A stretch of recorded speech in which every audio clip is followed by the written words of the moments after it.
अगर ब्राह्मण पेट पालने के लिए खाली ग्रंथ लिखते तो उनको सदन कसाई का चरित्र लिखने की क्या आवश्यकता थी, और रविदास की उत्पत्ति का कथा लिखने की क्या आवश्यकता थी, या किसी ब्राह्मण को खड़ा कर देते या ब्राह्मण का चरित्र लिख देते।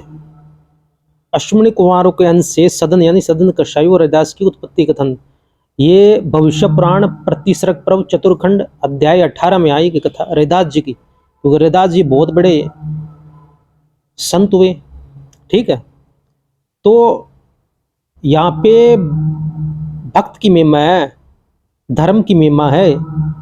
ठीक है, जो भगवान की भक्ति करता है वो सदैव ऊंचा मान जाता है।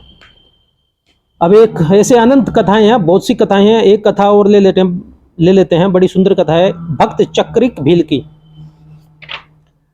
प्रेमी चक्रिक भील, पद्म पुराण क्रिया योग अध्याय 26 में कहा गया है कि ब्राह्मण क्षत्रिय वैश्य शूद्र तथा अन्य अंत्यज लोगों में से जो भी हरि भक्ति द्वारा भगवान के शरणागत हुए वे कृतार्थ हो गए, इसमें कोई संदेह नहीं।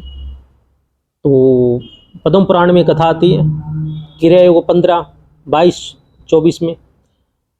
ठीक है, तो ये कथा पुराण तो ब्राह्मणों ने लिखे हैं ना, तो चक्रिक भील का भी चरित्र उन्होंने लिखा है। अगर ब्राह्मणों से कोई ये नीचे भील जाति से या ऐसे शूद्र जाति से उनको घृणा होती तो ये चरित्र नहीं लिखते ब्राह्मण लोग।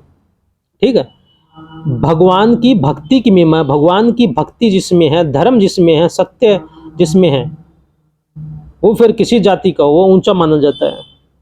ठीक है, तो भगवान विष्णु कहते हैं चक्रिक भील के लिए, इस भक्तिमान भील ने जैसा सात्विक कर्म किया, मेरे पास ऐसी कौन सी वस्तु है जिसे देकर मैं इसे ऋण से छूट सकूं।